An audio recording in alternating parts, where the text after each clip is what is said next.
Raindrops keep falling on my head.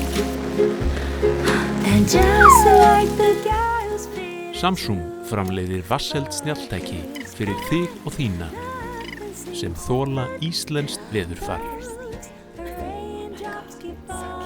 Kynntu þér málið á samsungmobile.is.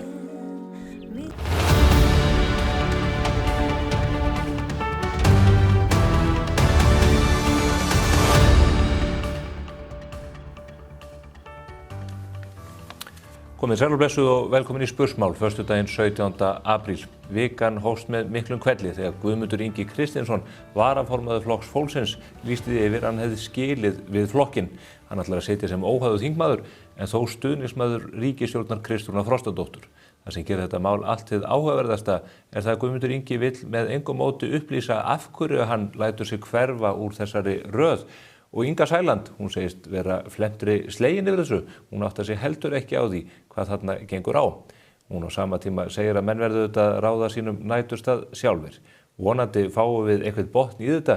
Það skiptir auðvitað máli að almenningur sé upplýstur það hvað gerist að tjaldabaki þegar svona vistaskipti eiga sér stað.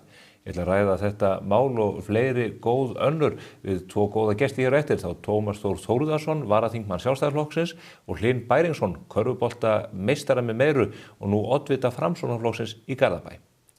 En mér langar núna til að sýna ykkur myndband sem ég rakst á samfélagsmiðlunum X. Það er úr þætti sem Þorsteinn V. Einarsson, karlmennskan uppmáluð, heldur úti. Hann ræddi við Þórunni Sveinbjarnardóttur, forseta Alþingis, glæpastarfsemi á Íslandi. Heyrið hvað þau hafa það að segja. Ég hef áhyggjur af því að það sé verið að útmála ákveðna hópa í samfélaginu sem hættulega og að það sé einhvern veginn verið að kasta fram einhverjum fullyrðingum sem í rauninni ganga þvert á staðreyndir það til dæmis hverju fremja glæpi, þú veist, það eru íslenski karlar sem fremja glæpina. Ég var að lesa fréttum þetta í morgun, skilurðu? Þarna er forseti Alþingis að tjá sig. Segir það megi ekki útmála ákveðna hópa með neikvæðum stimplum. En hvað gerur hún við íslenska karlmenn? Jú, það eru þeir sem að fremja glæpina. Þorsteinn V. Einarsson síðar í þessu myndbandi bætir reyndar í og segir jú og það eru íslenski karlmenn sem að brjóta á konum kynferðislega og þar fram til götunum. Þetta er auðvitað ekkert annað en ógeðfelld stimplun á ákveðnum hópi. Og ég held að íslenski karlmenn eigi annað og meira skilið heldur en að sitja undir svona skensi frá forseta þingsins. Það væri bragur að því að hún myndi biðjast afsökunar og hætti svona uppnefnum. Rétt eins og þegar hún kallaði minnihlutann á þinginu helvítis andskotans djöfulsins pakk. Ég biðst afsökunar á þessu orðbragði en það er ekki frá mér komið. Við ætlum að ræða hér rétt á eftir við Andrés Magnússon áhugaverða hluti sem að varða sveitarstjórnarmál og líka ESB. Og hann er þetta bara komin hingað til mín. Blessaður Andrés. Hókus. Já, þetta eru töfrabrögð. Algjörlega. Já. Byrjum aðeins á sveitarstjórnarmálunum. Það styttist óðum í kosningarnar 16. maí. Við erum byrjuð á fullu hér að fjalla sveitarfélögin hvert á fætur öðru. Ég ekki setna vænna. Ég meina það er innan við mánuði til stefnu og bara allt í gangi. Og sveitarfélögin mörg. Drottinn minn dýri, já. En við erum nú samt sem að komast yfir þetta og þú ert náttúrulega óþreytandi að fara stór sveitarfélög og smá að taka viðtölu við fólk og svo framvegis. Eins og landafjandi. Eins og landafjandi. En við vorum náttúrulega að koma frá Vestmannaeyjum þar sem við vorum með ákaflega vel heppnaðan borgarafund. Húsfyllir í höllinni á miðvikudagskvöldið? Já, og mér treyst til að þarna hafi verið svona 6-7% kjósenda í bænum, hafi verið mætt að fylgjast með og þetta var fjörus. Við fórum yfir öll helstu málin sem að brenna á Vestmannaeyingum. Þau eru allan okkur, sérstaklega varðandi eins og vatnsveituna, samgöngur sérstaklega. Við kynntumst því nú, við þurftum að fara í 4 tíma siglingu með Herjólfi. Sikkvora leiðir, já. Þannig að það er eitt og annað sem bjátar á rétt eins og í öðrum sveitarfélögum og við erum að fara á fleiri borgarafundi fyrir vestan á Ísafirði í næstu viku og svo á Eskifirði fyrir austan og loks á Akureyri og svo verðum við þetta hér í myndveru Morgunblaðsins með ótal bæði viðtölu og oddvitakappræður og allt tilbehör eins og það stendur og nær sem það hámarkið þarna bara daginn fyrir kjördag. Þetta efni er allt aðgengilegt inn á mbl.is.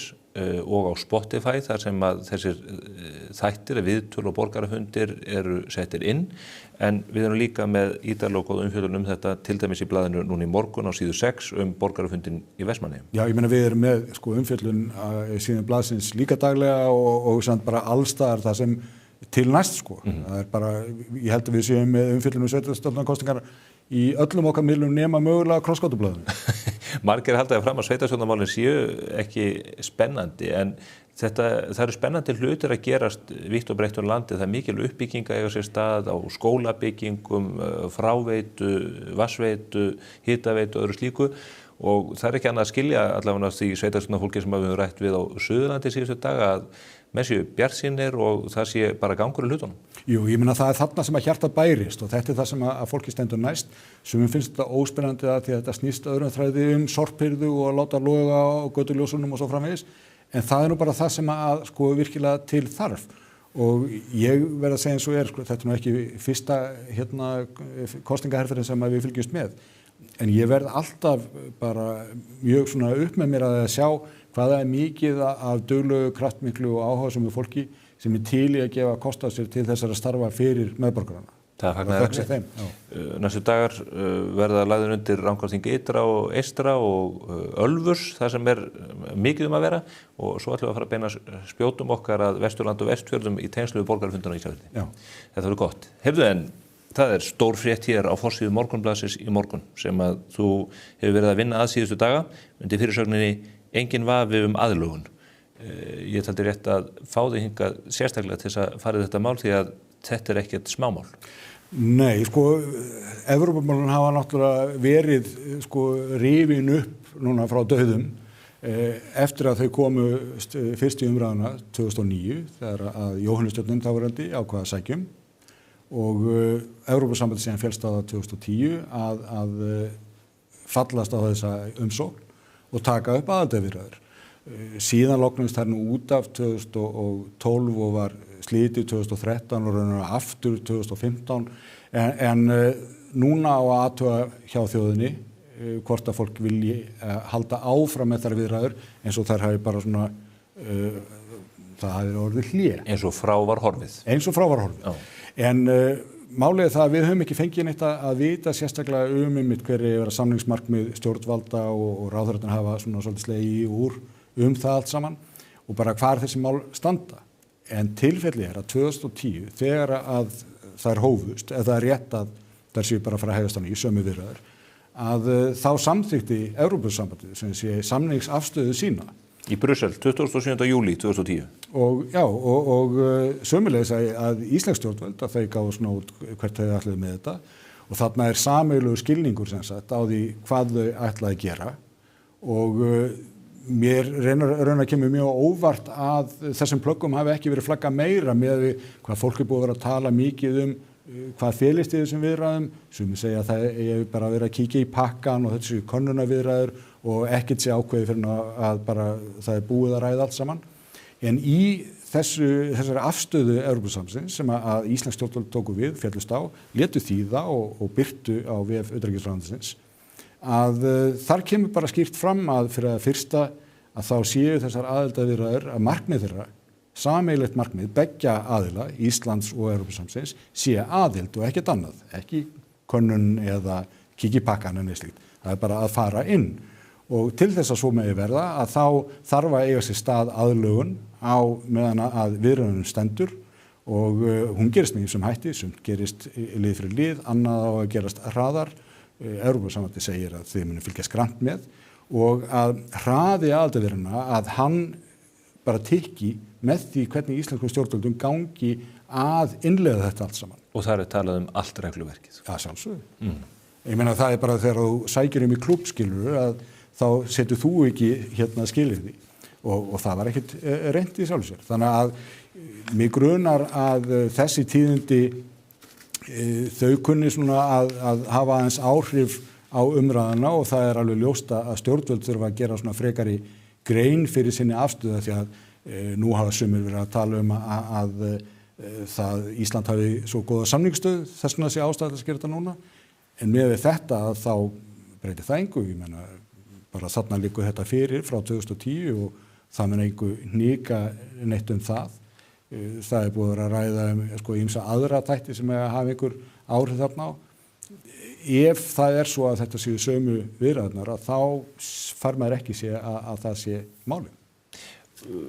Þeir segja líka reyndar þessu plaggi að þeir muni beita sér innanlands. Já, það reyndar eitt sem að hefur nú komið fram reyndar síðar, bara einmitt núna þegar að þessar hugmyndir komu upp að endurvekja þessar viðræður, að þá sagði Evrópusambandið eitthvað á þá leiðið mitt að þeir ætlaðu að fóstra einhverja umræðu hér og kynningu og sínum málum og hvað þetta væri allt efnilegt. Ég spurði utanríkisráðherra út í þetta þegar var verið að kynna þetta sínum tíma á blaðamannafundi og Þorgerður Katrín vildi nú ekki kannast við að það væri þannig en það liggur alveg fyrir að hálfu sambandsins að það ætlar að blanda sér í þessa umræðu, kynna þetta og kynna ferli og stuðla að því að borgararnir, að segja Íslendingar, að þeir svona viti hvað þeirra friðar heyrir. Þetta dálítið aðra lund en stillt hefur verið upp. Þorgerður Katrín hefur nefnilega sagt þetta að kíkja í pakkan, þetta hefur engar afleiðingar, segið bara já í kosningunum 29. ágúst og svo sjáum við þegar við erum komið með aðildarsamning hvort að við ætlum að stíga næsta skref en miðað við fyrirliggjandi gögn í þessari virku umsókn þá mun mikil atburðarás fara af stað leið og þjóðin hefur sagt já 29. ágúst ef hún gerir það. Algjörlega og eins og raun og veru menn töluðum á sínum tíma sko 2010-11 og þá átti þetta alltaf geta gerst afskaplega hratt og menn hann svolítið verið að tala um það núna líka. Hvort að það gengur eftir önnur saga, ég meina Evrópusambandið ætlar að fylgjast með hvernig því öllu vindur fram. En ég held að þetta sé hins vegar kannski til marks það að umræðan hérna hefur verið svolítið vanþróskuð þetta bæði þá og nú. Vegna þess að þarna liggja fyrir skjöl sem að segja bara svolítið bert hvernig þetta allt saman að vera. Þetta skjal var á sínum tíma kynnt á Evrópuvef utanríkisráðuneytisins en hlaut eitthvað sérstaka athygli verður að segja eins og Það var einn og einn maður sem bloggaði þetta og eitthvað svona en það var ekkert verið að fara mikið í saumana. Ég held að það hafi verið dreipað át í einni þingræðu kannski. En þarna þetta. Síðan þessi Evrópuvefur virðist verið að fara við allra veraldra en þetta skjal lifir þarna inni. En utanríkisráðuneytið hefur ekkert verið að vekja athygli á því og þetta skjal til dæmis fylgdi ekki með þingsályktunartillögu utanríkisráðherra þessa þjóðaratkvæðagreiðslu. Miðað við greinargerðina sem fylgir þingsályktunartillögunni sjálfri og hvernig það talað þetta framhald á viðræðum frá 2010 þá hefði þetta átt að liggja frammi og með þeim gögnum. Sko ef það þessi forsenda utanríkisráðherra rétt að þetta séu bara þessar sömu viðræður sem að einhvern veginn hafi orðið áratuga hlé á og vel það að það núna hefja þær að nýju sömu viðræður að þá hefur maður haldið að þetta væri lykilgögn málsins bæði þetta skjal og síðan afstaða íslenskra stjórnvalda þess að bara leggja fram og svona í pottinn búið þetta það sem á að gerast og nú getið þið valið það. Þetta staðfestir að það aðlugunar viðræður að ræða. Kristrún Frostadóttir forsætisráðherra hefur rætt við þig á síðum blaðsins og hún hefur ekki viljað kveða neitt upp úr það, hún lætur það bara liggja í láginni. Ég held reyndar að þetta sé að einhver hluti orðið svolítið vandræðamál fyrir ríkisstjórnina. Auðvitað vitum við sem að Samfylkingin vildi nú bara ekki fara þessa leið en það var samið í stjórnarmyndunarviðræðum. Þannig að Samfylkinginni hefur bara haldið sér mjög til hlés. Ég held að Dagur B. Eggertsson sé sá eini sem hefur eitthvað beinlínis látið að sér kveða í því máli. En maður sér það reyndar á öðrum ráðherra ríkisstjórnar að þeir eru feimnir við þetta og skilja það svolítið eftir hjá utanríkisráðherra, bara hún þurfi að sjá þetta. En ég held að þetta kunni að verða flóknara fyrir alla stjórnarflokkana. Við munum fylgja þessu vel eftir og það verður forvittilegt að heyra stjórnmálamennina í landinu, hvar sem þeir standi í málinu, bregðast við þessu. Við munum leita svara þeirra og ég einmitt á leiðinni niðri ráðherrabústaði eftir að standa á tröppunum og vona þið besta. Guð blessi þá. Gott að sjá þig, Andrés, og góða helgi. Takk. Hér eftir örskamma stund þá ræðum við Tómas Þórðarson, varaþingmann Sjálfstæðisflokksins og Hlyn Bæringsson, oddvita Framsóknarmanna í Garðabæ.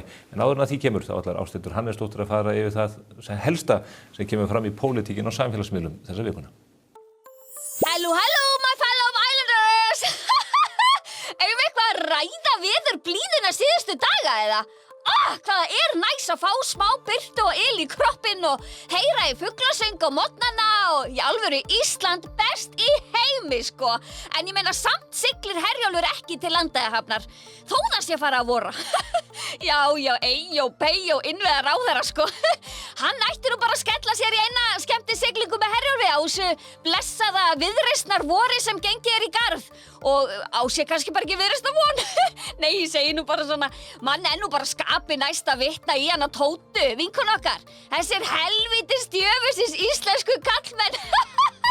Nei, við skulum ekki fara á þá plan, það rétt. Við erum betur upp alinn en þetta, eða ekki? En Tóta var sko í miklu stuði í vikunni þegar hún tók á móti Natasju, forseta Slóveníu, og sýndi henni Alþingishúsið og svona. Sjá þær eru greinilega svolítið að vinna með sama smekkin. Svona snögghærðar með glerugu og rauðir tónar og allt. Bara algjörlega twinning. Talandi vorfílingin, þingflokkur Viðreisnar sko aldeilis ready to rumble og svífur bara á appelsínugulu skýi eftir vel heppna vorþing Viðreisnar. Já, Viðreisnar vor og appelsínugul ský og allt þetta. Ég veit ekki með ykkur en þetta hljóma fyrir mér eins og einhvers konar viðvörun bara. Hassarljósin koma bara upp í hausinn á mér með mjög miklum látum bara bep, bep, bep, bep. Sjálfur kóngurinn okkar kann vel að meta Viðreisnarvorið sem að detta í gang og nýtur þess að geta bara fýrað upp í grillinu og öllum tímum sólarhringsins, en í vikunni grillaði hann sér nefnilega omelettu. Já, hann grillaði sér omelettu. Þetta þarf ekkert að vera flókið, sko. Þó þú búir ekki í Luxemborg þar sem að bæði veðurfar og vaxtaskilyrði eru almennt betri en hér. Já, svo hætti hann bara við að hætta við. Ég veit ekki alveg, hann hætti við að, hvað, ætla að segja nei við spjöð eitthvað svoleiðis, ég veit það ekki. Hann ákvað bara að létta öllum lífið með því að taka eina megasæta selfie af sér í Riga, höfuðborg Lettlands. En hann var á ferðalagi líka, það nóg að gera hjá sjálfu kónginum. Diljá Mist líka búin að vera á ferðalagi, mjög löngu ferðalagi meira að segja. En henni var boðið til Trumparalandsins einhvern tímann hana, löngu fyrir krossfestingu Jesús Krists. En hún nú komin heim núna, bara í gæri eða eitthvað, sko. En Diljá deildi skemmtilegu myndefni úr garði Guðanna í Colorado og maður bara tekur andköf, ég sverða. Þetta bara næstu því eins og að vera staddur í Rauðhólum í hverfi 110, sko. Hildur Sverris fagnaði 3 ára afmæli sonar sín sem elskar slökkviliðið og sírennur og bíla og allt þetta. Bara sannur lítill krúttgaur. Til hamingju með hann elsku besta Hildur. En hann ekki sá eini sem elskar slökkviliðið. Nei. Obba í Bobba, hún gerir það nefnilega líka. Ef þú ert í Bobba, að þá bara kemur hún Obba. Obbi sveit, þú þarf bara að kalla. Woo! Obba nefnilega heimsótti slökkviliðið á samt Fríðuföruneyti í vikunni og vá hvað hún skemmti sér vel. Vá, það að sjá þetta? Hún dúlla hún Obba. Sigmundur Davíð spurði spurninguna sem ég held að meirihluti þjóðarinnar hafi spurt sig að síðastliðna helgi þegar ríkisstjórnin kynnt okkur fyrir svona bráðaaðgerðum í efnahagsmálum. Maður var eiginlega bara hálf traumatized, sko. Fekk bara svona Geir H. Haarde, Guð blessi Ísland flashback. Það vantaði bara þríeykið til að toppa áfallastreitur öskunina, ég sverða. En já, maður auðvitað bara spyr sig, hvað í gangi hjá þessari ríkisstjórn? Hashtag útspilið, hashtag lækkum dæluna, hashtag lokum hleðslugatinu, hashtag smáratorg, hashtag rúmfóðalagurinn. Þarf að segja eitthvað meira en þessi keywords eða? Þetta náttúrulega alveg æðislegt. Alþýðlegu svona samfóliðunum, datt bara engan annan og betri stað í huga en þennan til að kynna nýjasta útspilið. Það eitthvað svo krútlegt og fallegt við þetta. Það sem enn fallegra og krútlegra samt að fylgjast með innsljóðunum hans Jenna að kenna. Hrein unun. Jálfur, ég hef heyrt suma konur bara segast aldrei hafa hlusta og fylgst jafn vel með eftir að hann fór að sýna þessi kennslumyndbönd. Austurlenski konfektmólin. Þau bara gera þetta allt saman. Hann hérna að kenna okkur bað og sturtuskatt ríkisstjórnarinnar. Tóti lalla, segir maður nú bara. Ísdrottningin Guðrún Hafsteins fór ásamt austurlenska konfektmólunum á Ísafjörð í vikunni og þar ræddu þau við alls konar svona lykil aðila raunhagkerfisins þar í bæ og það náttúrulega bara alltaf sama stuð og stemmar hún í Ísafjörð eins og vanalega. Snúli Másson kom með geggjaða hugmynd í vikunni. Þetta besta hugmynd sem hann hefur fengið. En það að hann og Jón Gunnar myndu stofna hlaðvarp saman. Í alvöru, ég myndi gerast áskrifandi alveg 150 p, sko. En Snúlli segir að gnarriburgin okkar líti svo ótrúlega vel út. Hann hafi bæði grenst og bara yngst upp og eitthvað svona. En kannski hann á pennanum. Getur það verið? Ég veit það ekki og mér bara varðar ekki það, en Snúlli var vist ekki búinn að sleppa orðinu hana á Facebook þegar hann hitti svo Jón á vappinu á göngum Alþingis að leita að Alþingisræktinni. Ok, hann þá pottið á pennanum. Dagur B og Þórdís KRG, ég meina að þetta lið heitir náttúrulega bara öllu stafróni, sko, en þau voru fyrri til að stofna hlaðvarp saman og hentu út fyrsta þætti í vikunni sem nú að líða. Algjör veisla. Fyrr hefði ég samt dottið niður dauð en að það í huga að þetta tvíeyki myndi fara að vinna eitthvað saman, en þetta lofar alveg virkilega góðu hjá þeim, sko. Hlaðvarpið heitir Flekaskil og þið skulu endilega setja þetta í gang þegar þið eruð í vandræði með að sofna á kvöldin. Það alveg svínvirkar. Inga Sæland var í alsælu þegar íslenska kvennalandsliðið vann Úkraínu 1-0 í vikunni og var Þorvaldur formaður KSÍ svo sætur við Ingu og afhenti henni merkta landslýstreyju, bara S-I-L-A-N-D. Já, gaman, sko. Sæland. En Inga lét ekki staðar numið þarna, sko. Of course not. Á fimmtudaginn heimsótti hún nefnilega vinnustofur í Þróttaraheimilinu, þar sem hún ásamt góðum hópi fólks, eða ungmenna held ég, þróaði þetta, sko, margumtalaða símabann í grunnskólum. En ég hef verið að hugsa þetta svolítið. Þarf ekki bara að fara að taka síman af Ingu og hennar kynslóð? Nei, ég segi nú bara svona. Þetta er bara svona pæling. En ok, allir út að grilla. Góða helgi! Nýr og alrafmagnaður Kia EV5. Engar hindranir. Komdu og reynsluaktu. Askja. Samsung kynnir nýjan Galaxy S26 Ultra. Meira frelsi, meira næði. Can you do this? Kynntuð málið á samsungmobile.is. Klæddu bygginguna í stíl með álklæningu frá Límtré Vírnet. Íslensk framleiðsla, nýsköpun og áratuga þekking. Kynntuðu möguleikana á limtrevírnet.is. Skaðabætur, miskabætur, sárabætur, sjúkrabætur, slysabætur, uslabætur, þjáningabætur. Bótaréttur.is 520 51 00. Vantar þig bílavarahluti? Á Polsen.is finnur þú bílavarahlutina út frá bílnúmeri. Velur viðeigandi varahluti og pantar. Við sendum all land. Polsen.is. Fever Tree. If 3/4 of your drink is a mixer, mix with the best. Hér hjá A4 húsgögnum bjóðum við upp á fjölbreytt úrval skrifborðsstóla við allra hæfi. Endilega kíktu til okkar í heimsókn við Skeifuna 17 ef þið vantar frekari upplýsingar.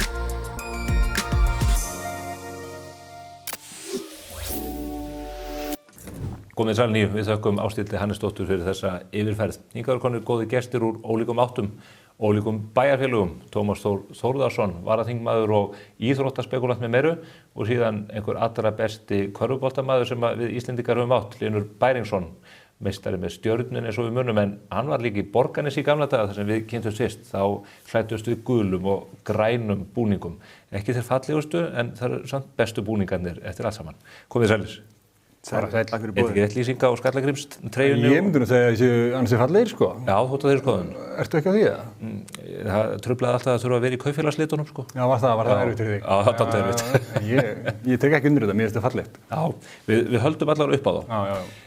Tómas, varaþingmaður, það eru þetta stórtíðindi í vikunni þegar að Guðmundur Ingi Kristinsson hætti sem varaformaður Flokks fólksins. Það voru önnur stórtíðindin í vikunni. Hér voru þau að þú tókst aftur sæti á þingi eftir nokkur hlé. Já, bara sen í nóvember. Já, hvernig þetta að koma svona inn sem varamaður að bekknum? Það er bara alltaf mjög gaman, sko, og þetta mismunandi svona hvernig vikur varaþingmenn fá, sko, sumir fá einhverja nefndarvikur og svona, getur verið svona kannski svolítið leiðilegt, en ég allan að þessu vikuna var ég það heppinn að það er, þú veist, fiskveiðistjórnun, það er fjármála áætlun, það var bensínvaskurinn á mánudaginn, það er búið að nóg að ræða og svona nóg tækifæri til þess að fara upp í ræðupúltið og láta aðeins til sín taka, þannig að það er bara mjög gaman. Þú lést í þér heyra og það voru menn sem að ráku upp ramakvein vegna þess innleggs. Já, ég vakti athygli á því í störfum þingsins á miðvikudaginn og svona aðalega kannski svona smá ef að segja uppsafnaður pirringur út í því að mér fannst enginn bara hafa hvorki á vettvangi þingsins eða ég heldur í fjölmiðlum á aðeins reynda búið að minnast á það í Morgunblaðinu að ég bara taldi algjörlega ótækt, hreinlega ólýðræðislegt og misbeiting á valdi, hvernig, svona eins og ég sagði nú í ræðu minni, hvernig forsætisráðuneytið og samfylkingin þannig notaði forsætisráðuneytið bara beint til þess að svona upphefja og ýta undir sín kosningaloforð fyrir bílastæðafundin í Kópavogi síðastliðinn laugardag. Fyrir utan Jysk í Kópavogi. Þetta er náttúrulega bara ekkert í lagi, saman hvað fólki finnst og ég held að þögn forsætisráðherra á þá miðvikudaginn hafi bara sagt allt sem segja þarf því að Guðrún Hafsteinsdóttir, formaður Sjálfstæðisflokksins, svona kom inn á þetta líka bæði í seinni spurningu sinni í óundirbúnum fyrirspurnum og svo aftur í fundarstjórn að reyna að fá einhverjar útskýringar á þessu og hún sat undir þessu Kristrún Frostadóttir í svona 5 mínútur eða svo bara horfðum við undir hælana á henni og aðstofamönnum hennar bara út úr húsi. Hún brást ekkert við þessu? Brást ekkert við þessu. Dagbjörn Eggertsson reyndar kom upp í pontu og vildi nú meina að þetta væri bara í ljómandi fínu lagi sem held ég að útskýri nú ansi margt í hans pólitík en þetta bara er ekki í lagi og ég ætla bara svona að vona að þessu verði haldið til haga því að það er, og ég endurtek, ótækt að forsætisráðuneytinu æðsta embætti stjórnarráðsins sé hreinlega beitt í pólitískum tilgangi fyrir einn stjórnmálaflokk. Þau boða fundin, en forsætisráðuneytinu líka boða mikla breytingar á ýmsum kostnaðarliðum ríkisins. Það er nefnilega svo annað, sko. Þingið hefur ekki samþykkt þessu útgjöld og það er ekki að sjá að samstarfsflokkarnir hafi haft neina aðkoma að þessu. Nei, aftur bara ef við vitnum í þingið að Inga Sæland var spurð út í þetta og hún sagði hreinlega ég veit ekkert hvað 15 milljarðar vera að ræða, þannig að þar byrjaði hún svona að hrista þetta vatn af sér eins og gæs og svo sá ég nú bara og vitnaði til viðtals, var það ekki Andrea Sigurðardóttir við Daða Má Kristófersson í Morgunblaðinu á þennan miðvikudagsmorgun sem ég vakti athygli á þessu að hann sagði þetta náttúrulega bara kemur ríkissjóði ekkert við og skildi ekkert hvað forsætisráðherra vera að tala, þannig að þetta var bara allt hið furðulegasta mál. Koma að fjöllum. Já, algjörlega. Hlynur, þú ert nýgræðingur í pólitíkinni. Já, svona, já. Þú hefur haft aðkomu að Framsóknarflokknum en tekur núna oddvitasætið fyrir Framsókn í Garðabæ. Þú ert ekkert að ráðast á garðin þar sem hann er lægstur? Nei, það má segja það. Það er ákveðið vígi þarna í Garðabænum sem hefur ítluði ránlegt 50 ár, bara litt meiri liti. Og við ætlum að hjóla í þetta, sjá hvort við getum eitthvað átt við þetta. Hvernig ætlar að gera það? Ég er meðal kjósenda sem þetta samfélag. Ég veit allt það, en það beini ég bara, ég ætla að reyna að vinna þau yfir hérna. Nei, ég held að sé bara öllum hollt að þurfa að deila ábyrgðinni og ég held að sé ákveðin hætt á því að þessi sami flokkur, engu bara í hreinum meirihluta þetta langan tíma. Ég held að sé hætt að þá að reyna að vera sannur minnihluti gæti fengið að ráða málum. Ég er alls ekki að koma inn að segja allt sé í kalda koli, það er gott að búa í Garðabæ alveg svo Íslandi öllu, sko. Þannig að ég held að sé ágætt að fá ákveðið mótveg og ég verð með bara mikið af góðum málum í því. Snýst mikið af svona lýðheilsumálum, ég kem úr þannig umhverfi að ég held ég tengi ágætlega við svona mörg af þeim málum og eins og ég segi, ég held að þessu Sjálfstæðisflokknum hollt að samkvæmt að veri ég, eða vonandi verið að ég og fleiri að fá þau bara að borðinu, sko.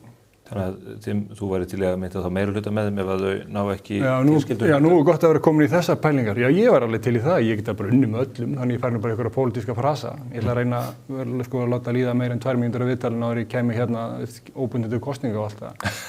En ég geti það alveg, en eins og ég segi, ég held að sé öllum hollt að dreifa valdina þess. Hvað er stærsta kosningamálið? Þú ættir að nefna bara einn mjög stóran punkt sem að fólk þarf að fyrir okkur. Ég kem úr, skilur, ég er 4 barna faðir, ég kem að heimili með einstæðri móðir, mér var 4 barna móðir og augljóslega er það mín, áherslumáli eru þar. Ég vil til dæmis reyna að halda úlingum lengur í skipulögðu tómstundastarfi. Ég vil ýta undir það. Og sumt af þessu er kannski ekkert alltaf borðum sveitafélagsins, þetta er svona eitthvað leita landsvísu, en ég brenn líka fyrir til þeim bara unga kallmenn sem að fara af braut og það er svolítið,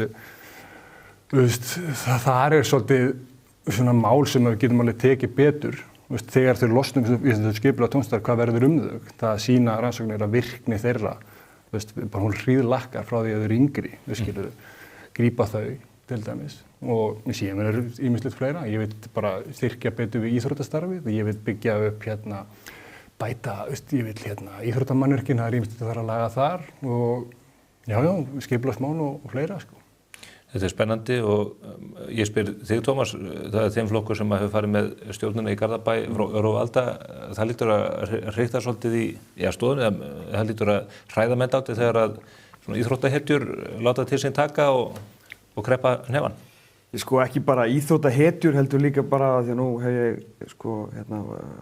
kannski þekki ekki Hlyn og persónulega en við höfum náttúrulega fylgst að þannig sér lengi. Ég náttúrulega bara ungur maður að taka viðtöl. Spjalla oft saman. Við spjalla oft saman og tekið mýmörg viðtöl við hann og borið ómælda virðingu bæði fyrir hans hæfileikum og bara hans framkomu alla tíð. Þannig að það er kannski ekki sama hvaða íþróttahetja svona stekkur fram á völlin. En þegar það er maður af þessu kaliberi svo það sé sagt að þá skilji hvað þú ert að fara þó ég hef nú ekki teljandi áhyggjur á kjósendur Garðabæjar muni ekki engan séns í þessu. Þetta erfitt hérna. Þetta segir þið láta ekki blekkjast á eða? Nei, ég held að bara gangi það vel í Garðabænum og Almar og hans fólk og séu bara með málinni í það góðum höndum að eins og ég segi, ég hef full á trú og áframhaldandi hreinum meirihluta, árin verið þá 54 bara. Við getum bætt það sem gott fyrir. Það er ekki spurning. Þetta verður mjög spennandi og við munum kalla þig og aðra oddvita í Garðabæ til samtals hér á vettvangi Morgunblaðsins áður en kemur á kosningum. Hlakka til. En ég nefndi þessi stórtíðindi í upphafi vikuna þegar að varaformaður eins á stjórnarflokkunum bara segir takk og bless fer úr flokknum, ber við trúnaðarbresti en neitar að útskýra nánar hvað að vera. Hvernig horfir þetta við ykkur sem að standið augljóslega utan flokks fólksins? Já, án þess að vita hvað þeir... Takk fyrir að taka það fram. Já, ég er ekki ég er svona, utan að horta á þennan flokk og ég verð bara viðurkenna, ég ekki alltaf skili hvernig dýnamíkin þarna inni. Og bara svo sé hreinskilið, það finnst mér stundum, alveg magna hvernig sem pólitíkur verðast geta tekið þessi verkefni sem þeir eru augljóslega ekki hæfir til. Ég til dæmis kem hérna, ég er með smá í maganum, nú verður Stefáninn nervur og þú með eitthvað ræður, mér veist ég þurfa að kynna með málinn, jafnvel eitthvað svona betur. Þannig ég dái svona einhvern veginn að sjálfstraustinu að taka að sér verkefni sem að mér finnst bara fólk ekki ráða við ef ég bara verður hreinskilinn. Ertu að vísa það í menntamálaráðherra tíð Guðmundar Inga? Já, kannski það út af því að algoritmi minn beinir mér ákveðin átt. Ég sé mikið af þér og fleirum á mínum algoritmum sem hefur verið að gagnrýna þetta og það sem ég kynnt mér, þá finnst mér þetta svona, já, ég verð bara að segja það, já.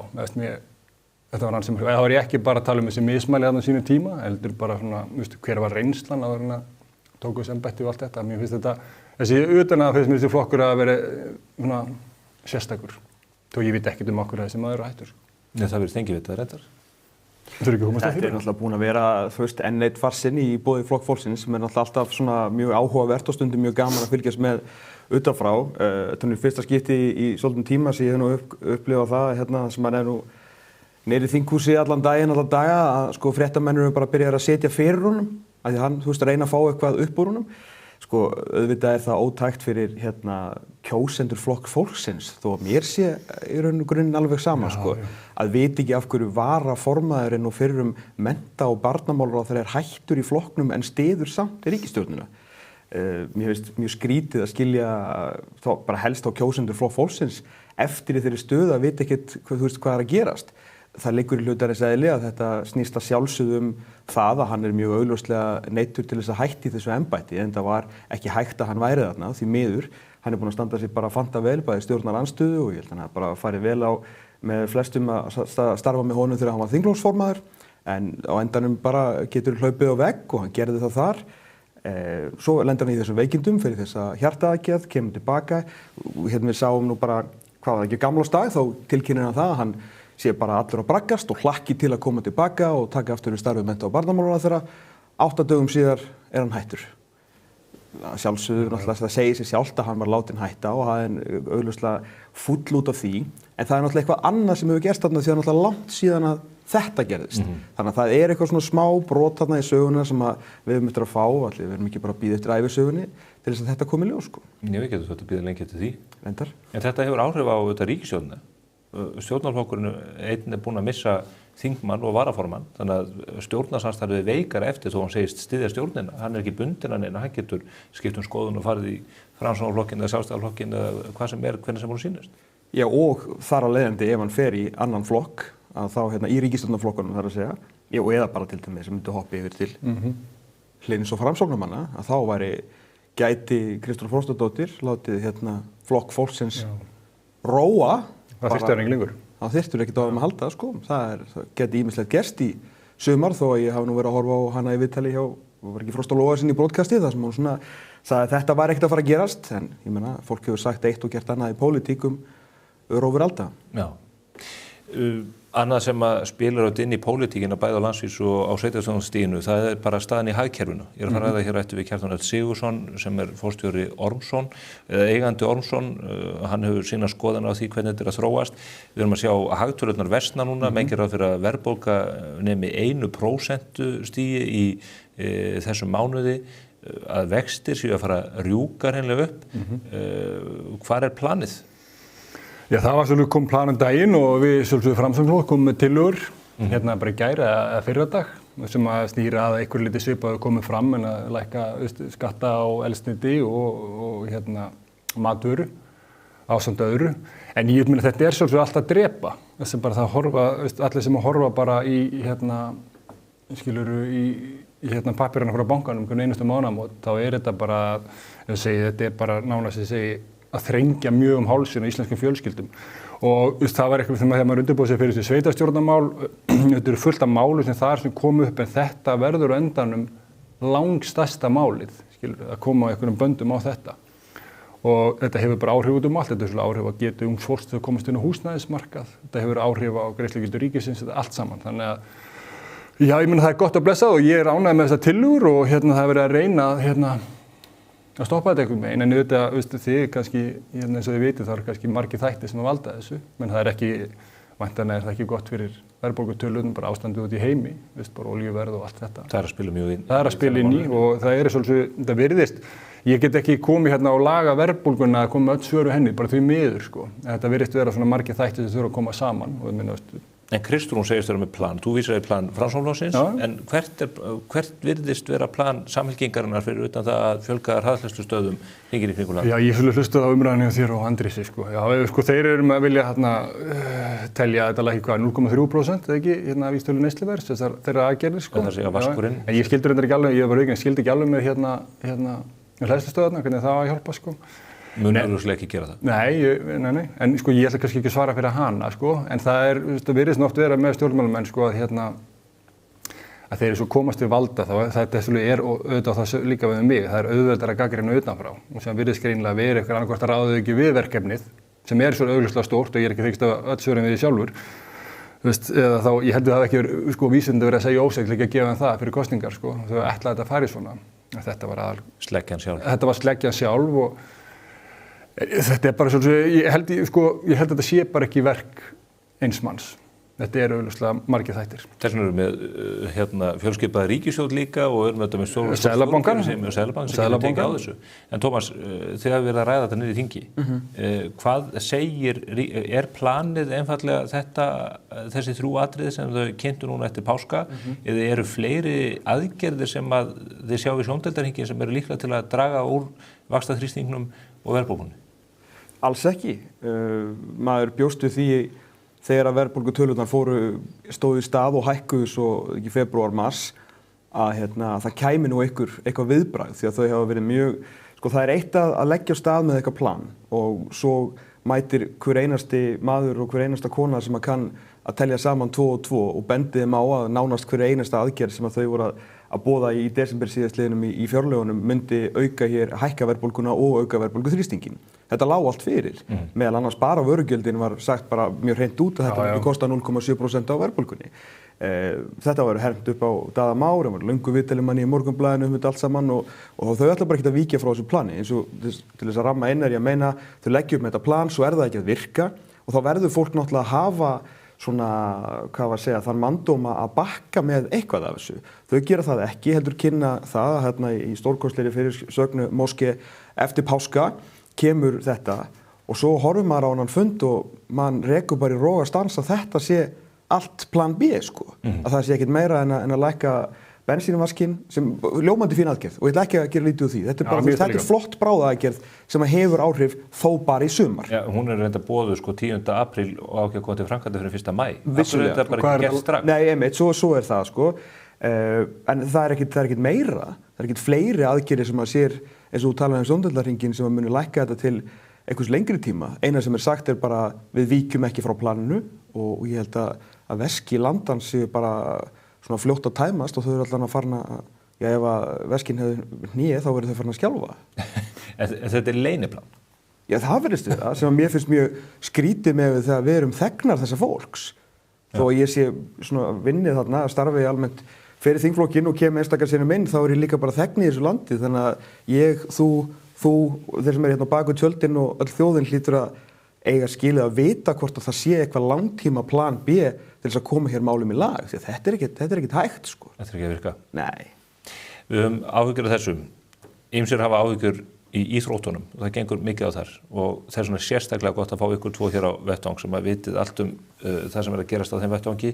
Úrslitakeppnin hafin í körfunni og stórkostlegir atburðir sem að hafa á sér stað þar á síðustu dögum og vikum.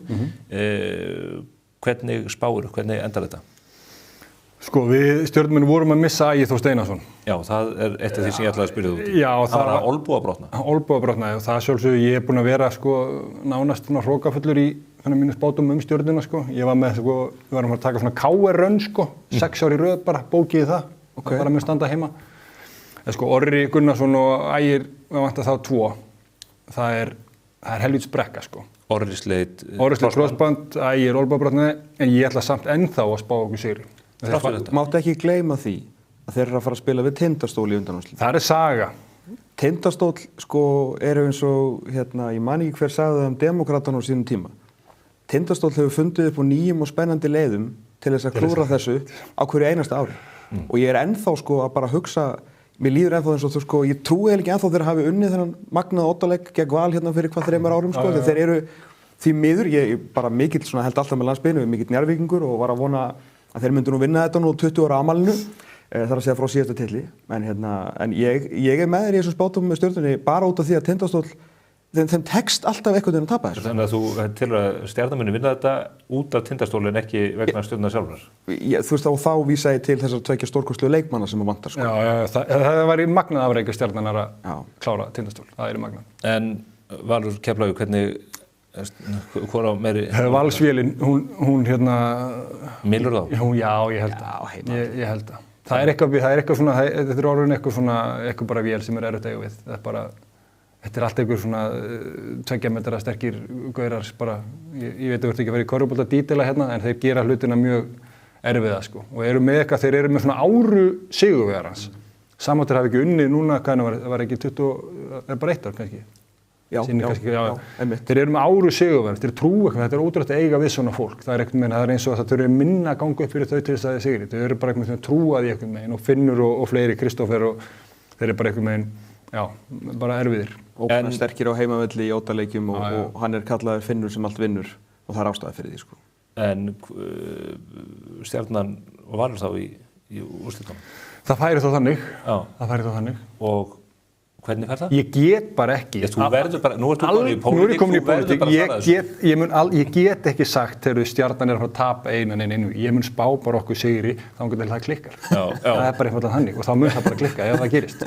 Þú er ekki að trúa á Tindastóli, heldur að Valur klára þetta? Ég er aðeins nú líka að skjóta á vinum mína hérna niður á þingi, Stefán Vagn og Villa og svona sko, stólarnir eru öflugir en svo má nú ekki gleyma Grindjánunum sem eru nú deildameistarar og unnu nú deildina með hvað árna voru 3 leikir ennþá eftir sko og væri nú falleg saga ef þeir gætu nú loksins klárað. Já, það væri það sko. Hún er að fá kosningaréttin aftur í heimabyggð og svona og þeir gátu ekki klárað heimildamyndina með að vinna þetta og tapaði náttúrulega í 8 leik. Jú, fyrir Val sko. Þannig að það kemur það framhald á þetta heimildamynd, þá bara ef. En þeir eru búin að vera svo lengi í pásu Grindjánarnir sko, ég veit ekki alveg hvernig það átti. Já, þeir eru svo gamlir að þeir hafa gott að því. Ég held að það sé gott verið þá að fá smá pásu sko og mæta svo sterkir sko. Þetta verður mjög áhugavert. Svo er það fótboltinn. Hann er farin að stað líka.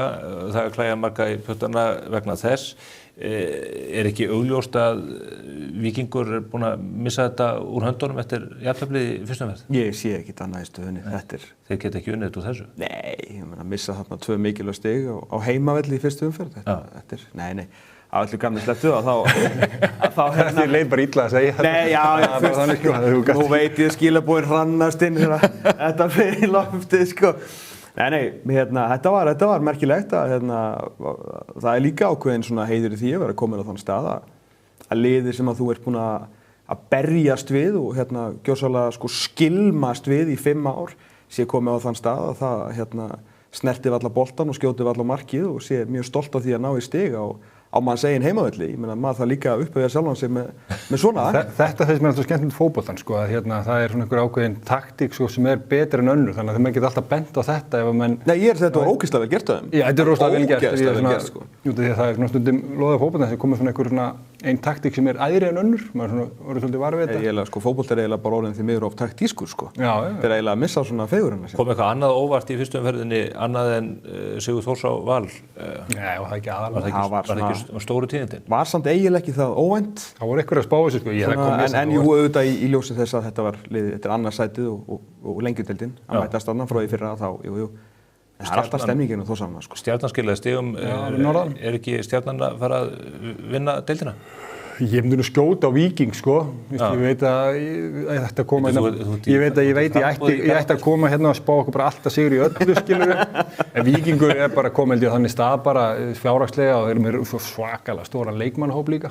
Já. En ég sko, var nú að tala við eitthvað í Stjörnunni þetta sko að þú ætti að sjálfsögða stefna á það sko, ekki vera feimið við það að segja það og ætla bara að vinna Víking, það er alltaf, við getum það alveg. Já. En ef ég ætti að vera alveg hlutlaus bara miðað við það sem ég held að sé budget og allt þetta sko, þá myndi ég nú skjóta á Víking.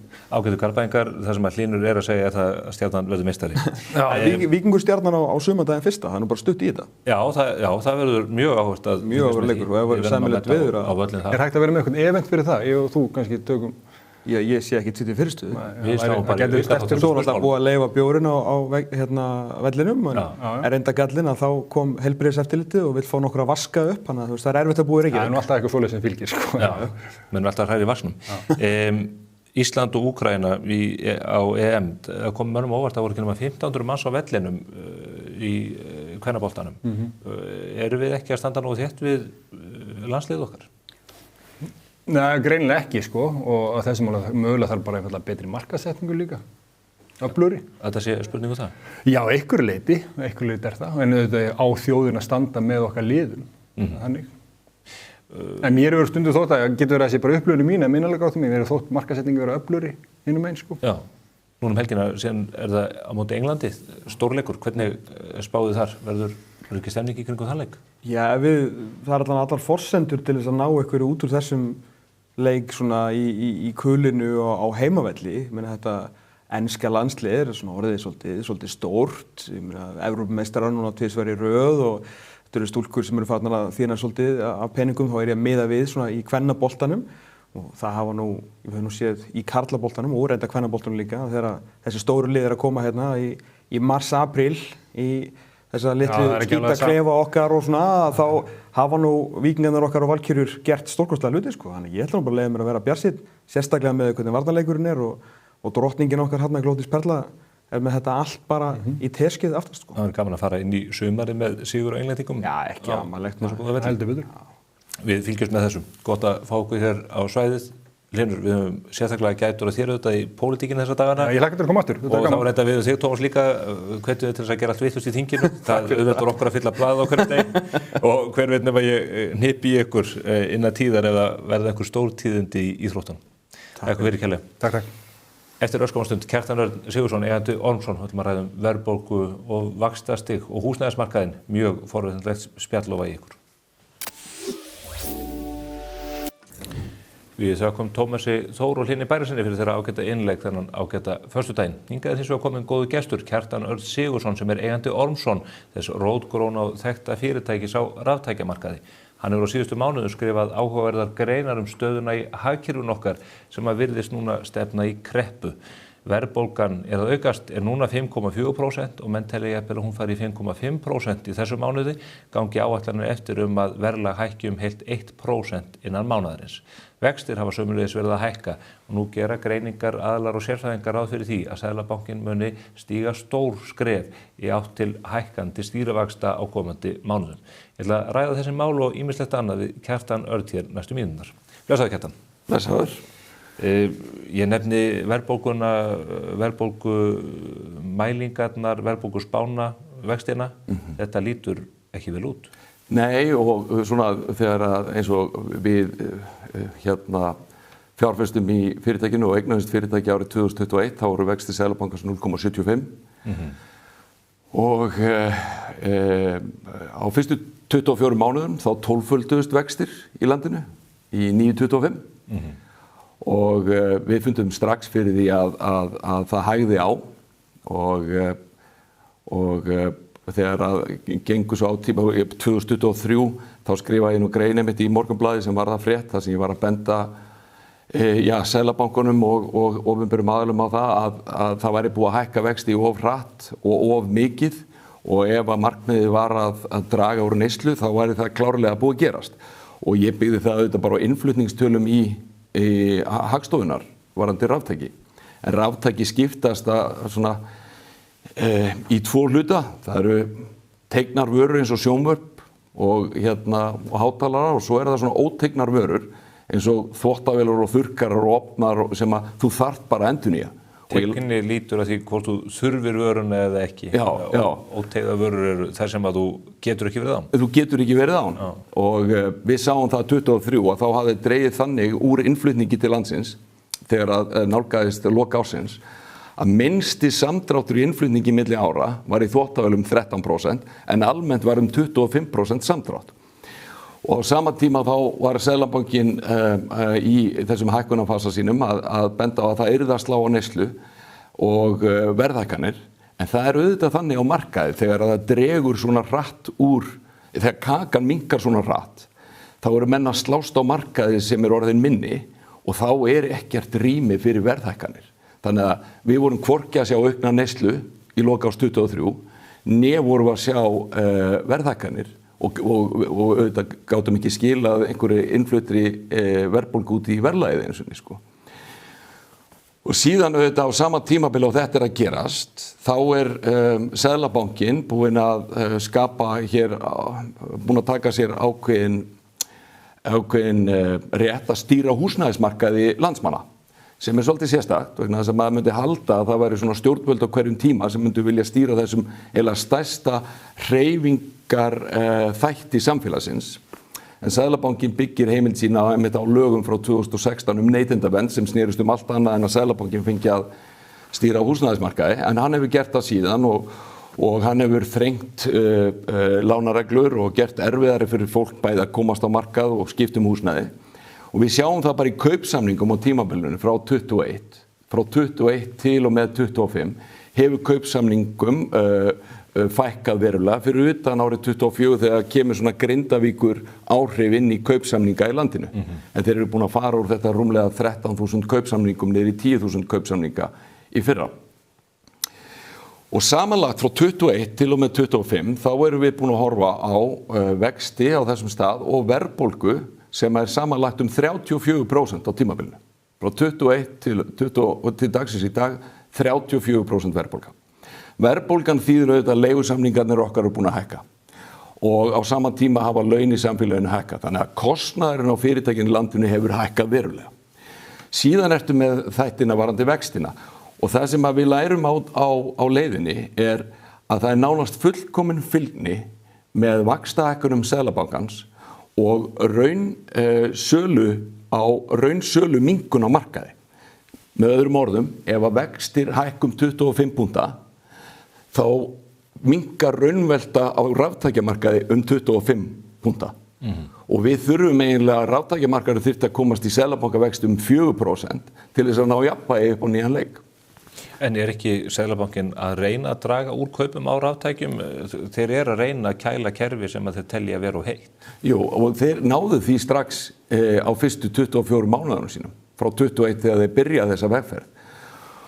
Og við sjáum það að við skoðum magna á innfluttum raftækjum að það næri topp í árið 2022 og núna í lok árs 25 og tölurnar kom inn 10. febrúar í Hagstofunni, bara heildar innflutt til landsins, að þá sjáum við að við erum ekki ennþá búin að ná 22 í magni og þetta mjög áhugaverð staðreynd vegna þess að hér HMS að það séu 155.000 íbúðaeiningar í landinu, 145.000 með lögheimili, þannig að segjum að þetta séu 150.000 íbúðaeiningar og að meðalaldur þessara ótegnu raftækja séu 10 ár. Þá þarf að selja hérna 15.000 þvottavélar á hverju einasta ári. Síðan eru byggðar 3000 nýjar íbúðir að meðaltali á ári. 3021, 22, 23, 24, 25. Þannig að það búið að bætast við 15.000 íbúðir. Árið 21 eru fluttar inn 17.000 þvottavélar. Árið 25 eru fluttar inn 15.000 þvottavélar. Þetta segir allt sem segja þarf. Það er búið að slá á neysluna og fólk er byrjað að fresta og löngu byrjað að fresta. Þannig að ég held að þetta séu allt aðrir þættir heldur en, og ég held að fyrirtækin hafi bara verið nauðbeygð í þessa átt og hvorki geta hækka verð og svo þetta bara hefur eftirspurnin minnkað. Þannig að ég held að það séu allt aðrir þættir í samfélaginu sem er að stuðla að aukinni verðbólgu, ytri þættir einhverju leyti olíuverð, en svo líka bara ekki bara opinbera aðila bara eins og sveitastjórnin. Nú bara í mínu sveitafélagi Garðabæ, þar hefur sundmiðin frá 22, frá því að núverandi bæjarstjórn tók við, hækkað 75%. Ég er ekki að segja að sundmiðin sé stóri þátturinn í vísitölu neysluverðs, en hann það bara. Nú sorphirðan í Garðabæ hefur hækkað þetta á bilinu 40-65% á þessu tímabili. Þannig að það sem hið opinbera að gera er alls ekki að hjálpa vísitölunni. Og nýjustu tíðindin með vörugjöldina og bifreiðar sem að höfðu skelfilegar afleiðingar á vísitölu neysluverðs áramótin eins og Seðlabankinn hefur sjálfur staðfest. Algjörlega. En þú ert þá að þeirri skoðun að Seðlabankinn hafi náð tökum á þessum neysluþætti mjög snemma og hefði það átt að keyra vextina niður á þeim tímapunkti? Já, eða bara að stjórnvöld myndu beita öðrum aðferðum inn í samfélagið okkar. Nú ég bent á líka í einnig grein sem ég skrifaði nýverið varðandi hvernig vísitalan okkar er byggð upp. Vegna þess að hvað gerist líka á þessu tímabili? Það var gagnrýnt í mörg ár að húsnæðisliðurinn sem er 15 eða 20% af vísitölunni væri tengdur við fasteignaverð. Og í lok árs 24 er þessu breytt og í stað þess að fylgja fasteignaverði er núna húsnæðisliðurinn látinn fylgja leiguverði í samfélaginu. Nú þegar þetta er gert, hér fyrir rétt um 2 árum, þá eru fyrirliggjandi upplýsingar að 15-16% íbúa landsins sé á leigumarkaði. Síðan kemur reyndar í ljós núna í niðurstöðu rannsóknar sem HMS-lit gera og birtist á heimasíðu þeirra, sem að mér finnst allt og lítið hafa verið fjallað að þetta var vitlaust. Kemur í ljós, þeir fengu Efling og öll sveitafélögin í landinu, stéttarfélögin með sér og spurðu fólk með erlend tungumál að móðmáli líka, að það eru 28-29% íbúa landsins á leigumarkaði. Þannig að leigumarkaðurinn, sem að núna vísitalan er að sækja í, er mun stærri en menn töldu. Og á sama tíma og þetta kemur í ljós, þá auðvitað Seðlabankinn með, ég ætla bara að segja, ákveðin höft eða búin að erfiða skilyrði fólks til þess að koma inn á húsnæðismarkað. Sérstaklega fyrstu kaupendur. Sérstaklega fyrstu kaupendur og sem auðvitað gerir það að verkum að fleiri leita á leigumarkað. Þannig að eftirspurn eftir leiguíbúðum út af því hvað Seðlabankinn er að gera eykst. Nú hvað gerist þegar eftirspurn eykst? Þá hækka verð. Og hvað gerist þá? Nú vísitalan hækkar út af því að leiguverð var að hækka. Vegna þess að 75% af leigusamningum í landinu eru tengdir við vísitölu neysluverðs. Seðlabankinn er að búa til þrýsting á einn af undirliðum vísitölunar. Já. Út frá þessu með fasteignamarkaðinn, hann hefur verið til vandræða. Ef við skoðum vísitölu neysluverðs og hvernig hún er reiknuð út, þá er það fasteignamarkaðurinn hvort sem við höfum skoðað húsaleiguna eða fasteignaverðið sem slíkt. Þú ert á markaði þar sem þið eru að selja mikið af ráftækjum inn í nýbyggingar og innréttingar, það er hluta af ykkar starfsemi. Við höfum ekki haldið höndurlega á þessu markaði. Það hafa verið sífellt inngrip af þessu opinbera og þið opinbera þetta í einokunarstöðu þegar kemur að lóðaúthlutunum öðru og verktakar kvarta sáran því að þeir hafa ekki aðgengi að þeirri vöru sem að þeir telja sig geta boðið út á markaðin og munu seljast. Hvernig horfir þetta við ykkur sem eruð að selja ákveðin hluta inn í þetta kerfi? Já, þetta þetta bara heila nákvæmlega eins og lýsið, sko. Það ótrúlegt hvað verktakar hafa samt verið staðið með sjálfum sér og haldið áfram. Við höfum verið þetta í kringum 3000 íbúðir sem ótrúlegt að skuli gerast í í núverandi vaxtaumhverfi. En það alveg rétt sem þú bendir á að til dæmis leið sem að hefur verið í boði fyrir fyrstu kaupendur eru hlutdeildarlán sem eru svona gjafagjörningur á vegum hins ríkis, í boði ríkisins sem að ég segi nú bara fyrir alla þá sem mögulega geta nýtt sér það, nýtið ykkur það, þetta er eins og lottóvinningur. En það hefur, og við vitum það að til dæmis á höfuðborgarsvæðinu hefur Hafnarfjörður verið það sveitafélag þar sem að skipulagsyfirvöld hafa heimilað verktökum að byggja inn í þetta kerfi. Þannig að flestar íbúðir á höfuðborgarsvæðinu inn í hlutdeildarlánakerfi hafa orðið til í Hafnarfirði.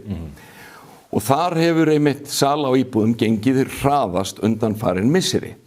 Það þýðir samt ekki að hver íbúð seljist í fyrstu atrunu. Þannig að þó að þú sért með íbúðir, hlutdeildarlána íbúðir, þá tekur verktakan 2,4 skipti, 2,4 kaupendur að selja íbúðina vegna þess að það svo margir sem falla á greiðslumati. Þessar keðjur eru að falla svona gríðarloft. Já, gríðarloft.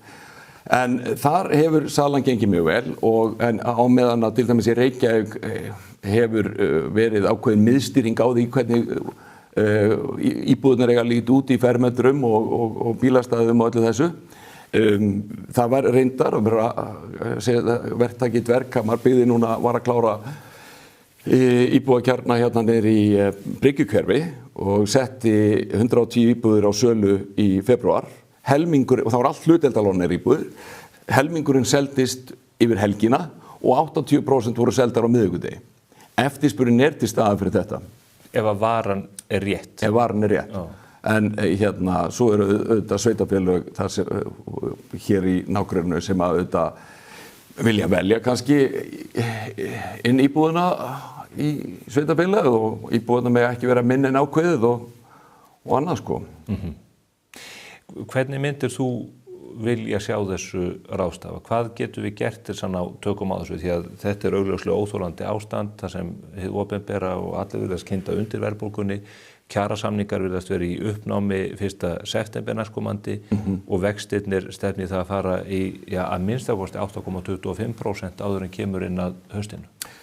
Já sko, ég held að við verðum með þetta er margþætt en þetta er ekki einhver ein lausn eins og núverandi húsnæðismálaráðherra hefur bent á að koma einhver eina lausn þar sem hann bannar hækkun leigusamninga nema einu sinni ári, það er bara verið að fresta þá þessari vísitölu hækkun.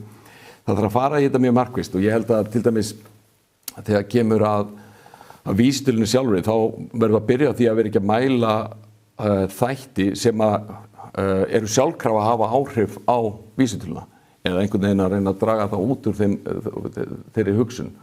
Og það er auðvitað hálfgert glapræði að hér hafi verið lagt á stað að smíða nýjan mælingu fyrir húsnæðislið og vanmeta leigumarkaðinum 50%. Eða 100%, það er úr 16%, 15-16 upp í tæp 30. Miklu stærri markaður og við þurfum að sko vextir eru það stýritæki sem að Seðlabankinn er að nota. Ég held að þetta stýritæki muni ekki gera neitt annað en að skapa enn frekari stöðnun. Hagkerfið er komið í algjöran hægagang. Við þurfum hreyfingu. Þú talar fasteignamarkað. Þetta eru tveir markaðir. Fasteignamarkaðurinn er hér og fasteignamarkaðurinn er nýbyggingar og verð á fasteignum. Síðan erum við með húsnæðismarkaðinn og húsnæðismarkaðurinn er öll hreyfingin. Ég eða þú að minnka við okkur og stækka við okkur eða hreyfingin á leigumarkaði og það er þessi hreyfing sem er alveg orðin stopp. Og þegar þessi hreyfing stoppar, þá stoppar allt. Þú veist, hvenær er fólk að endurnýja sjónvarpið sitt eða bollastellið eða hvað? Eða eldhúsinnréttinguna. Það er í hreyfingunni. Og núna það er eitt af áhrif á fasteignamarkað en þegar að Seðlabankinn stýrir húsnæðismarkaði sem að í mínum huga ætti að vera stjórntæki stjórnvalda hvers tíma. Þetta er hreyfiafl samfélagsins. Þarna skapast hreyfingin og grundvöllurinn fyrir rekstri fyrirtæki í samfélaginu. Þá og ég held að öll hugsun ætti að fara þangað. En auðvitað erum við komin á þennan stað núna að líklega það er búið að þvinga og kannski er það bara gott að hér þurfa þarf að verða til hagræðing og á mörkuðum, ólíkum mörkuðum og ég sé fyrir mér hvað sem það eru ráftækjamarkaði eða einhverjum öðrum markaði hér muni fyrirtæki þurfa að sameinast og það verða færri fyrirtæki hítuna í ákveðnum einum markaði eftir þessar aðgerðir stjórnvalda undanfæri misseri. Minni samkeppni.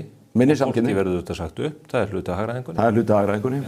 Er annað óhjákvæmilegt í þessu? Nei, og ég get sagt þér að eins og fyrir okkur núna, við lögum á staðinni í þetta ár með áallanir frá bönkunum, spár bankana og þjóðhagsspá sem að í raun hefur ekki haft neitt annað þá hefur sagt, þetta verður geggjað ár.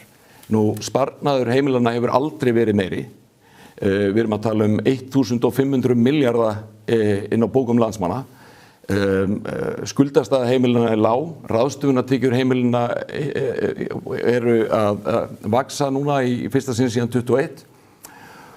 Og við vorum byrjaðir að sjá vaxtalækkunarferli og við vorum byrjaðir að sjá vísitöluna fara niður. Þannig að með þetta grundvelli fyrirtækin í landinu að áætla sig inn í 2026 þetta verður bara hörku ár. En þegar að þú veist svo að því að hér er bara búið að setja alla hreyfingu í einhverja spennitreyju og þú sérð ekki fram á að hún fari almennilega af stað, þá horfir þetta aðeins öðruvísi við, þannig að við til dæmis í okkar fyrirtæki áætluðum engan vöxt á árinu og fórum bara á kostnaðarliðina til þess að ná einhverju framleið út úr fyrirtækinu. Sem að þýðir auðvitað hér yfir 15 starfsmanna sagt upp og frekari aðgerðir í að draga saman í húsnæðiskostnað og annað. En síðan þá hefur ástandi versnað? Og síðan byrjar árið og fyrstu 2 mánuðir ársins í verslun á Íslandi með vestamóti. Nú, marsmánuður kom ágætlega út og maður er bara svona að horfa á að mögulega snúist eitthvað við, sko. Í fyrra var rosalega mikil sól yfir sumarið og við sem erum í verslun, við vonumst til að verða mikil rigning. Já,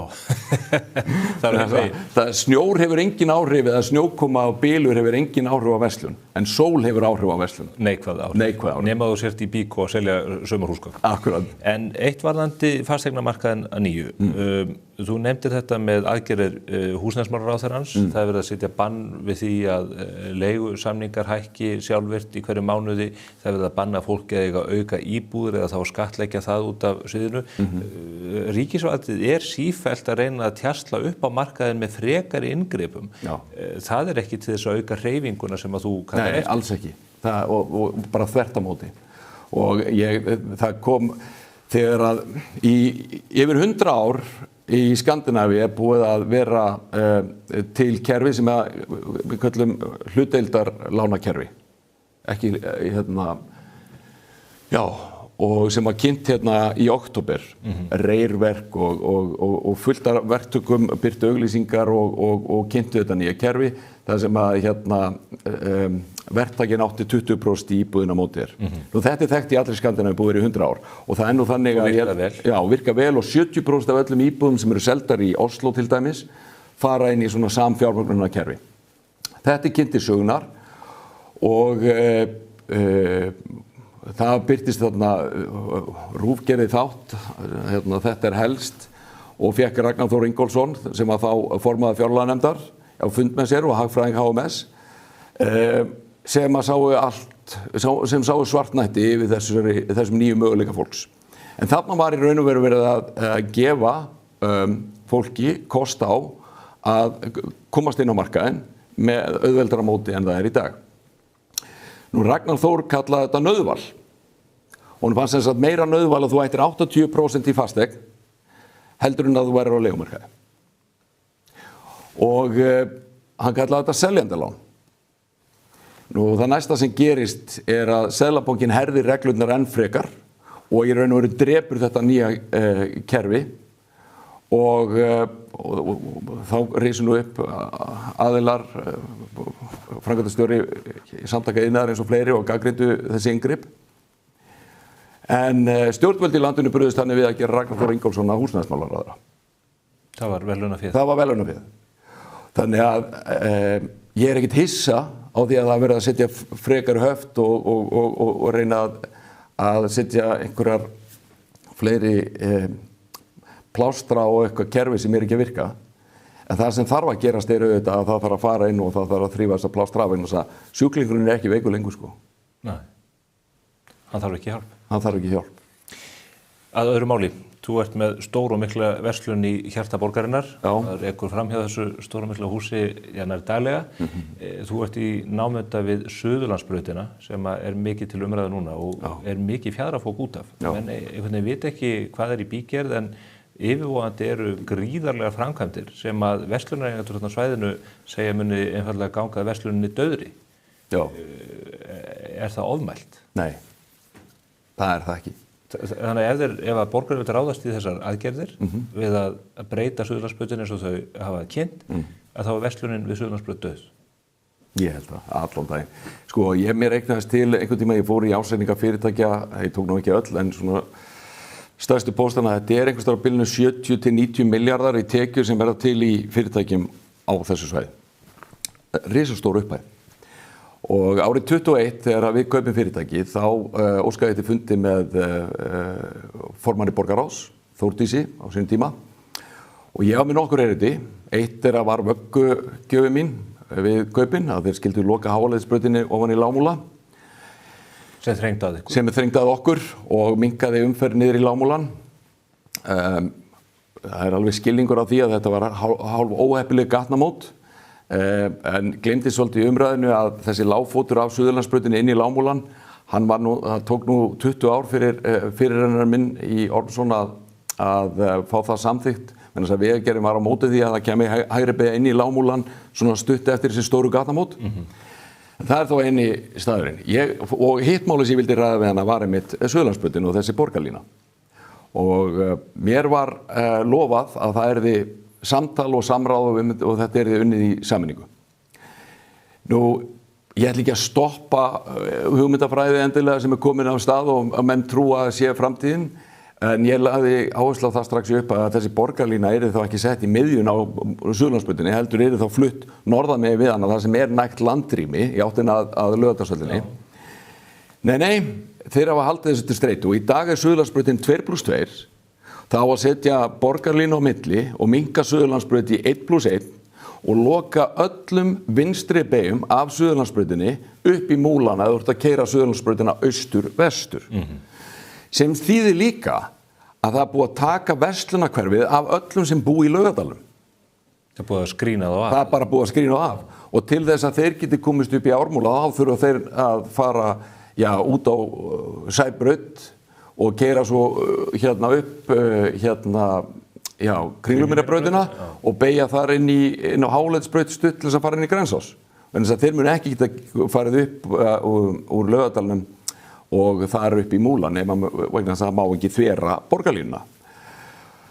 Og þetta þýðir auðvitað fyrir okkur að aðgengi til okkar er skert verulega, en þetta, og við erum í Lágmúlanum, en fyrir fyrirtækin á Suðurlandsbrautinni það sem á einnig að taka heila bílastæðaröð af þeim þýðir þetta ennþá meira skert aðgengi. Og það er enginn að fara í borgarlínu strætó að kaupa sér þvottavél. Það var reyndar kona fyrir 2 árum síðan á sumarlagi sem kom með þvottavélina sína á hjólum inn í Ormsson í Lágmúla vegna sem hún var biluð. Hún hafði ýtt henni alla leið frá heimili sínu upp í Skipholti. Og við bentum henni á það að Vestæði væri nú upp í Ármúla.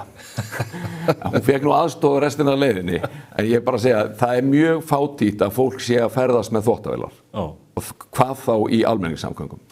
Þannig að þetta mun þrengja að og ég skil ekki þessa endalausa þrýsting yfirvalda í borginni að ýta fyrirtækjum, ég veit bara ekki hvert. Allavega ekki innan borgarmarkana og það hefur aldrei komið til samráðsfundur eða fundur nýjar mögulega lóðir eða uppbyggingur einhverja verslunarkjarna til þess að taka við af því sem er þarna. Nú hafa fulltrúar Viðreisnar sem komu hér þegar þeir stóðu í prófkjörsslag bent á það mönnum sig í lófalagið að byggja bílastæðahús á baklóðum við Suðurlandsbraut. ef þeir sjá svona mikið eftir bílastæðunum sem fara út í borgarlínuna í þessari framkvæmd? Já, þannig að og borgin er sem að koma að því einhvern veginn með þetta eru dýrar lausnir. Já. Ég held að fyrirtækin flýti frekar en að fara að byggja einhver bílastæði þarna fyrir aftan sig, sko. Er komin flótti, eru menn flóttalegir til augnanna orðið við Suðurlandsbraut út af þessu eða búið? Já, ekki bara við Suðurlandsbrautinu, vegna þess að nú er samtal, hérna hef ég átt fundi inn í samtökum með atvinnurekanda, varðandi þetta mál og búin að vera nokkru hópar og það er ekki bara Suðurlandsbrautinu, þetta eru múlarnir yfir höfuð, sko. Vegna þess að þetta tegir sig alveg þangað upp til. Sem er sorglegt vegna þess að það er ekkert langt síðan að mörg fyrirtæki í Ármúla eða nokkuð fyrirtæki í Ármúla fluttu af Laugaveginum þar sem að fólki var komið í veg fyrir að fólk geti heimsóttu nema bara á 2 jafnfljótum út af bílastæðum. Og þau hafa flutt sig upp í Ármúla þar sem að þeim hefur vegnað vel en nú sjá þessi fyrirtæki fyrir sér að þurfa að fara eitthvað allt annað. En á ný? Já. Þetta er ekki gott ástand. Kjartan, takk fyrir upplýsandi samtal og gangi ykkur vel í krefjandi rekstrarumhverfi þessa dagana. Takk fyrir. Þá er ekki meira á vettvangi spursmála þennan ágæta föstudaginn. Við ætlum að vera hér auðvitað að viku liðinni. Ég minna á borgarafundin á Ísafirði næsta miðvikudagskvöld þar sem við Andrés Magnússon munum ræða við oddvita frambúðana þar í bæ. Þar til að því kemur verðum við auðvitað með umfjöllun úr fleiri sveitarfélögum á síðum Morgunblaðsins, meðal annars í fyrramálið og á mánudag og við munum þræða okkur núna eftir Vesturlandi og í átt að Vestfjörðum. Þá minni ég líka á bókaklúbb Spursmála. Við settum inn á Spotify og mbl.is í gær mjög áhugavert spjall mitt við 3 heiðursmennum Grænland. Það var viðburður sem við stóðum að í síðustu viku á NASA. Þar mættu 200 manns til þess að ræða þessa merku og stærstu eyju heims. Þennan mánuðinn erum við að taka fyrir gagnmerkt rit sem hefur haft áhrif á heimsöguna, Frelsið eftir John Stuart Mill. Það lætur ekki mikið yfir sér og það er ekki lengi verið að lesa það. Inngangurinn mjög áhugaverður sömuleiðis. Hvet ykkur til að tryggja ykkur þetta áhugaverða og merkilega rit úr flokki lærdómsritana. Þetta fæst á góðu verði í pennanum Eymundsson þennan mánuðinn. En ég óska ykkur góðra helgar, njótið hennar öll og sjáumst í næstu viku.